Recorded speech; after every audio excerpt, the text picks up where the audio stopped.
ginagawa mo dyan? Basket. Ang alam ko, saging binili ko eh. Baka nagkamali yung tindera maglagay. Bakit pusa yung nilagay? Huh? Ang alam ko talaga, saging binili ko eh. Pero pagtingin ko ngayon, pusa yung nakalagay. Nasaan ba yung saging? Nasa ba dyan? Ay, bakit nandiyan ka?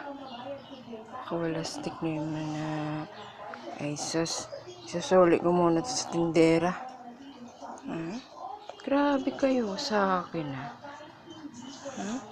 Aba.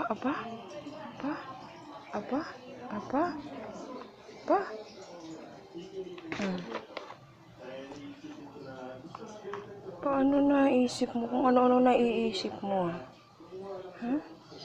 Sa basket, sa bintana. Bakit na lang ginagawa mo?